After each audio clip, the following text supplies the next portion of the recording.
యాదాద్రి జిల్లా చౌటుప్పల్లో భారీ అగ్ని ప్రమాదం జరిగింది. ఎల్లగిరి పరిధిలోని బృందావనం కంపెనీలో 2 రియాక్టర్లు పేలాయి. రియాక్టర్ల పేలుడుతో కంపెనీలో భారీగా మంటలు చెలరేగాయి. స్థానికుల సమాచారంతో అగ్నిమాపక సిబ్బంది హుటాహుటిన ఘటనా స్థలానికి చేరుకుంది. కంపెనీలో మంటలు ఆర్పేందుకు ప్రయత్నిస్తుంది. పోలీసులు, రెవెన్యూ అధికారులు అక్కడ ప్రస్తుత పరిస్థితులను సమీక్షిస్తున్నారు. అయితే ప్రమాదం జరిగిన సమయంలో కంపెనీలో ఎంతమంది పనిచేస్తున్నారనేది స్పష్టత రాలేదు. ఇంకా ఈ అగ్ని ప్రమాదానికి సంబంధించి మరిన్ని డీటెయిల్స్ మా ప్రతినిధి పరమేష్ అందిస్తారు. పరమేష్, అక్కడ సిచ్యువేషన్ ఏంటి, ఎలా ఉంది ఇప్పుడు? ఓకే అనిల్, యాదాద్రి భువనగిరి జిల్లా చౌటుప్పల్ మండలం ఎల్లగిరి పరిధిలోని బృందావన్ కంపెనీలో భారీ అగ్ని ప్రమాదం చోటు చేసుకుంది. కంపెనీలో ఉన్న 2 రియాక్టర్లు పేలినట్లుగా మనకు ప్రాథమికంగా సమాచారం అయితే అందుతుంది. పేలుడు శబ్దంతో పరిసర ప్రాంతాలు ఒక్కసారిగా దద్దరిల్లాయి. అగ్ని ప్రమాదం నేపథ్యంలో గ్రామస్తులంతా ఆ శబ్దాలతో అయితే భయాందోళనకు గురైనటువంటి పరిస్థితి కూడా చూడొచ్చు. తరచూ ఈ ప్రాంతాల్లో అయితే ఇలాంటి ప్రమాదాలు జరుగుతూనే ఉన్నాయని చెప్పేసి గ్రామస్తులు కూడా ఆరోపిస్తున్నారు.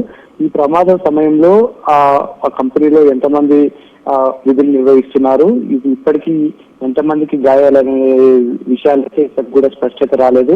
విషయం తెలుసుకున్నటువంటి ఇటు పోలీసులు, అగ్నిమాపక సిబ్బంది సంఘటన స్థలానికి చేరుకొని వాటికి సంబంధించినటువంటి మంటలను అదుపు చేయడానికి అయితే ఇప్పటికే ప్రయత్నాలు అయితే ముమ్మరంగా చేస్తున్నటువంటి పరిస్థితి ఉంది. ఏదైతే ఈ భారీ పేలుడు సంబంధించినటువంటి సమయంలో డ్యూటీలో ఎంతమంది సిబ్బంది ఉన్నారు, వాళ్ళకి ఎలాంటి పరిస్థితులు ఎదుర్కొంటున్నారనే విషయాలు అయితే ఇప్పటికి కూడా స్పష్టత రాలేదు. బయట ఉన్నటువంటి వాళ్ళ బంధువులు కావచ్చు, వాళ్ళకి సంబంధించినటువంటి వాళ్ళు కూడా ఆందోళన వ్యక్తం చేస్తున్నటువంటి పరిస్థితి. అంతేకాకుండా ఆ చుట్టుపక్కల గ్రామాలకు సంబంధించినటువంటి ప్రజలు కూడా ఆందోళన వ్యక్తం చేస్తున్నారు. ఒక్కసారిగా భారీ శబ్దంతో ఈ పేలుడు సంభవించడంతో అయితే ఆ గ్రామానికి సంబంధించినటువంటి ప్రజలు కూడా భయాందోళనకు గురవుతున్నారు.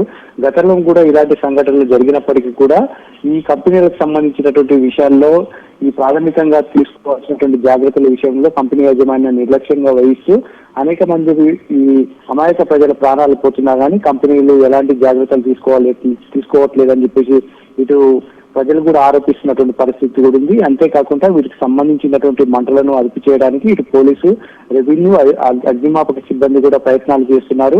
ఇప్పటి వరకు అయితే మనకు స్పష్టత రాలేదు. ఆ కంపెనీలో ఎంతమంది పనిచేస్తున్నారు, ఎంతమందికి గాయాలయ్యాయి, అక్కడ ఉన్న పరిస్థితులు ఏంటి అనే విషయాలు అయితే ఇప్పటి వరకు అయితే స్పష్టత రాలేదు. అనిల్.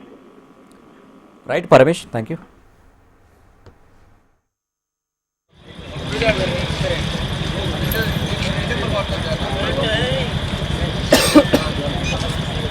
ఈ బృందావన్ కంపెనీలో వాళ్ళు చేస్తారు, మనలో వాళ్ళని చేస్తారు.